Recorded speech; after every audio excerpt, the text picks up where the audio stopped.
อากาศดีมื้อนี้ทุกคนดีแท้ดีว่านี่นะก็ก้าวแล้วสติกบ่มักไปใส่ละมาไปสิหาทุกคนไปเบิ่ง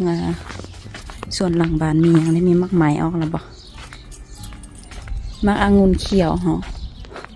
บ่แม่นยามแท้บ่นะดนเดี๋ยวบ่ได้เฮ็ดคลิปวิดีโอนี่บ่กำลังปีนี้ก็สิได้กินนี่เลยบ่หลายเห็นบ่หลายมีแต่สาวติ๊กละกินบ่มีไผกินคนนั้นเราปลูกอันมันฝรั่ง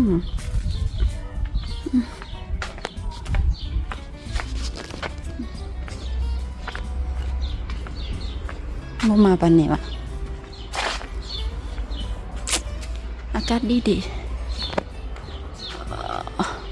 เบิ่งท้องฟ้า สาวพลุงยังบ่มาปานนี้เด้อ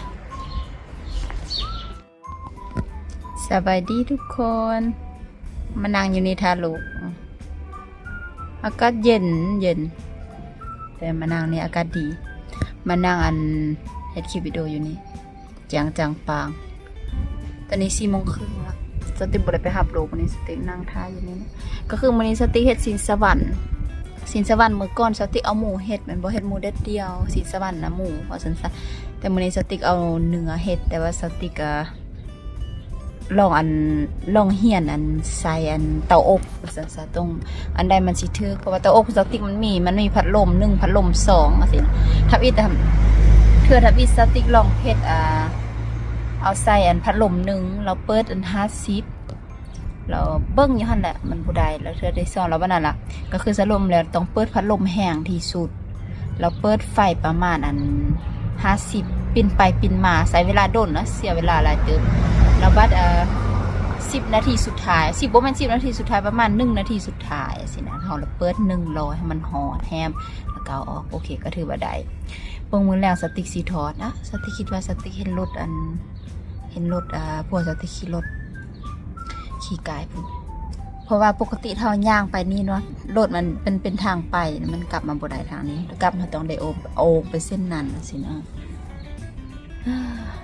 เบื่อนะทุกคนซีทิทาอย่างทาเบื่อกันเลย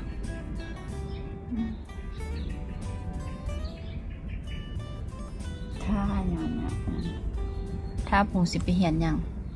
เบื้องนี้สติกเอานี่มาฮาลูกลินเป็นสิญาดกันแหละเพราะว่า1แล้วมันเพ่ละ1ปกติมี2 อันแต่ว่ามันเพ่1เหรอคุณรู้สึกว่ามันพวกเบิ่งสติบ่ฮู้ว่าผัวไปฮับหรือบ่สติมันน่าจะฮับนะพ่อว่าลูกทั้ง2 คนเขาบ่มักลิ้น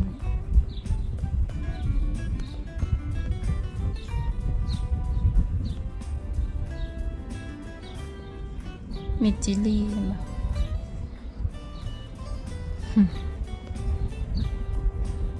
มื้อวานมื้อนี้ล่ะมื้อเช้าแล้วสติกันอนามัยบ้านทุกคนหมดเต็มห้องนอนหมาน้อย2 ตัวนะเอามาต้มไปกินวันนี้ก่อนนอนสติกเพื่อนละจะเมื่อยนะสติกเมื่อยว่าเด็กน้อยเขาลิ้นอยู่ไปนอนสติกก็นอนแล้วนอนลิ้นโทรศัพท์สติกเสือหลับก่อนเขาก็ว่าไปกลับสติกได้ยินแต่หูแต่สติกบ่ได้เปิดเบิ่งบางทีก็มักต้มไปกินอยู่เถิงห้องมื้อเช้าสติกอนามัยห้องมีหมดตายแล้วมื้อแรงทั้งหมดกัดเด้อเสร็จจังได๋คือนานบ่เห็นน่าจะบ่แม่นเมื่อกี้สติเห็นน่าจะบ่แม่นรถ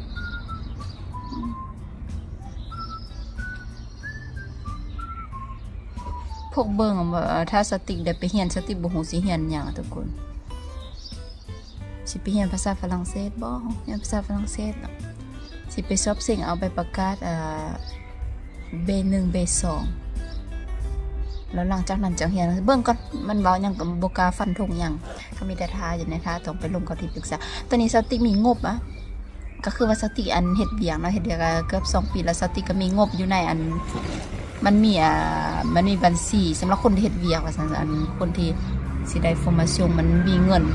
สติมีประมาณ1,000 ปลายน่าจะได้ลูกสาวกวินเราตกใจที่ว่าสติมีหลายเพราะสติเฮ็ดเวียงน้อยกว่าลาวแล้วเป็นหยังเรามีหลายกว่าสติก็บ่ฮู้ สติกได้มี1,300ปลายเงินตัวนี้เฮาเอาออกมาจ่ายบ่ได้มันเป็นเงินที่อยู่ในระบบแล้วสิบ่ผู้ใดอยากไปเรียนหยังสิผู้ใดอยากไปเปลี่ยนอันสายวิชาชีพก็ถือว่าดีนั่นแบบนี้อยู่บ้านเฮาบ่มีนี่ถ้าได้เอาเงินออกมาจ่ายได้ไหม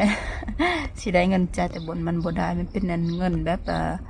เป็นแต่ตัวเลขว่าซั่นๆตัวเลขเป็นที่อันบ่อนเฮ็ดเวียกของเฮาจ่ายทุกเดือนแม่นบ่บ่แม่นบ่มีบนจอดรถที่บ่แต่สติ๊กสินั่งอยู่นี่สติ๊กสิบ่ปากเวลาลูกเปิดประตูมาจ๊ะเองบ่เปิดจ๊ะสติ๊กกับปะเปียนอันนี้มันรู้สึกว่าเป็นตาอายเขารู้สึกว่าเป็นตาอายก็เลยมาเปลี่ยนเพราะว่าสิไปหับบ่แม่นไปหับลูกดอกก็ย่างแบบนี้ล่ะอยู่พี่แล้วโอเคเขาแต่ป้าบ่สนใจไผบ่สนใจแต่ว่าเนาะไปอยู่ใส่แล้วก็หยังวะเขาเมืองตาลิ้วก็ให้มันลิ้วตาตามสิ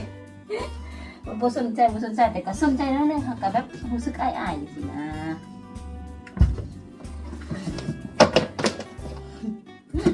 ใส่เสื้อใส่อยู่บ้านแล้วใส่หยังก็ได้แบบนี้ล่ะจังบ่มักอะไรใส่อันนี้อ่ะใส่ขีดลิ้นอยู่นี่มาตื่นเช้ามาก็วุ่นวายตื่นเช้ามาต้องได้เปิดทีวีกันเขาบ่กวน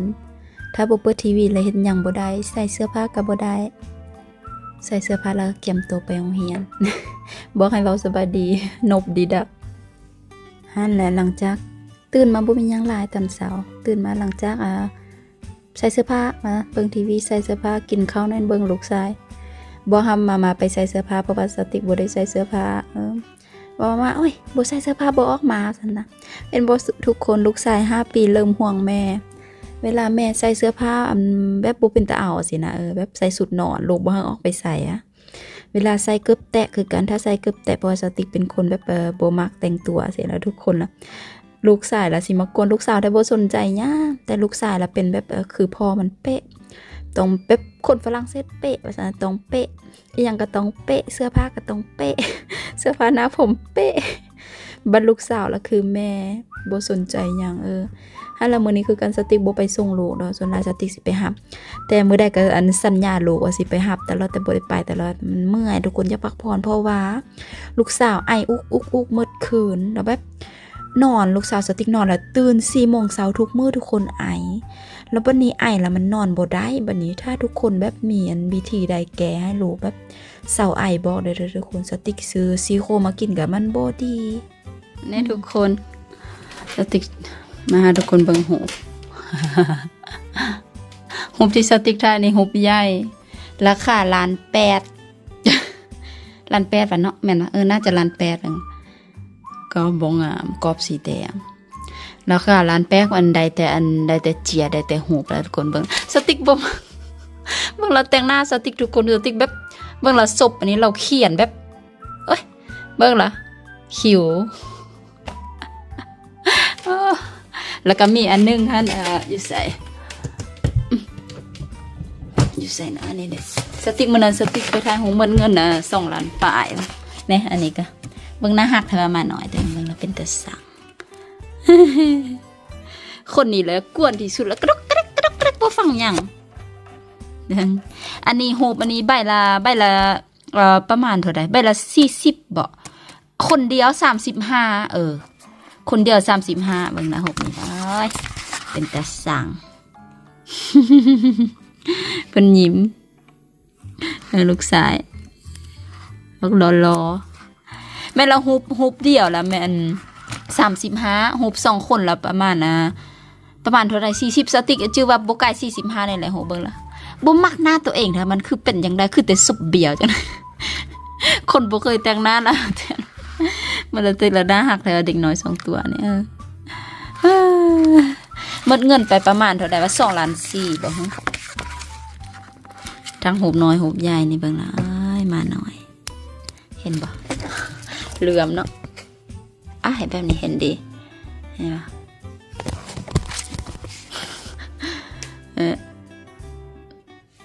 นี่หุบคือกันบ่คือบ่ได้คือเนาะ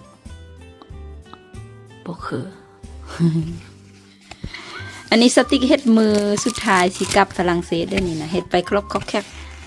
เฮ็ดมือ1ก่อนสิกลับฝรั่งเศสสมมุติมื้ออื่นสติ๊กสิกลับฝรั่งเศสสินะเราสติ๊กไปเฮ็ดมือนี้แพงเด้ หั่นแหละราคา2 ล้านปลายกีบก็ถือว่าโอเคอยู่ก็แพงหั่นแหละแต่ก็ถือว่าโอเคแล้วสตูดิโอแบบเป็นสตูดิโอคืออยู่ในคลิปวิดีโอที่สติ๊กเห็นแล้วทุกคนมันก็เป็นสตูดิโอที่บ่ได้เพอร์เฟคบ่ได้หยังนะมันเป็นอายุอายะสินะหั่นแล้วมีรูปครอบครัวละ มันสติ๊กมักแล้วแบบนี้มักแบบมันมีโฮบักไล่ต่างแต่อยู่นำกันมาบ่ว่าโฮเป็นทุกปีต้องถ่ายโฮไปสินะก็คืออยู่ในห้องเราเป็นโฮตอนสติ๊กมันลูกมีหมดสติ๊กเป็นคนแบบนี้ทุกคนมักมาเบิ้ง เห็นปะนะฮะมาหน่อยตัวนี้เบิ้งบ่เป็นตลกตัวเองเว้ยหน้าเบี้ยวสบเบี้ยวพวกสติ๊กล้อเนาะ